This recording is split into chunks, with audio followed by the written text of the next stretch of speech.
But ஜென்ரலாக பார்த்தீங்கன்னா arch கம்மியாக இருக்கவங்க தான் அதிகமாக இருப்பாங்க. இந்த ஹை ஆர்ச் இருக்கிறவங்க ரொம்ப கம்மி.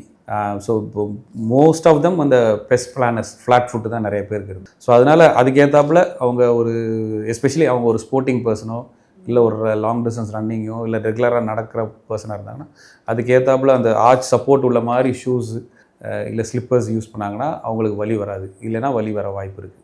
இன்னொன்று பாயிண்டட் ஷூஸ் போடுறவங்க, ஃபார்மல் ஷூஸ். இப்போ இந்த எலும்பு இருக்குது இல்லையா, அது மெட்டடார்சல்னு சொல்லுவாங்க.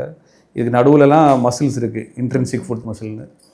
இப்போ பாயிண்டட் ஷூஸ் போடுறவங்க வந்து ரொம்ப அதே மாதிரி ஈவன் லேடிஸ் நீங்கள் பார்த்தீங்கன்னா இந்த பார்ட்டி வேர்ஸ்லாம் பார்த்தீங்கன்னா ரொம்ப இப்படி ஸ்குவாஷ் பண்ணுற மாதிரி இப்படி அமுக்கிற மாதிரி ஷூஸ் போட்டு ரொம்ப யூஸ் பண்ணாங்க அப்படின்னா அந்த அந்த அந்த ஏரியாவில் உள்ள மசில்ஸில் ஸ்குவீஸ் பண்ணி வலி வர வாய்ப்பு இருக்குது. ரத்த ஓட்டமே இல்லாமல் போயிடும். ரத்த ஓட்டம் கம்ப்ளீட்டாக போகாது, பட் அந்த மசிலுக்குள்ளே பிளட் ஃப்ளோ ரெஸ்ட்ரிக்ட் ஆக வாய்ப்பு இருக்குது.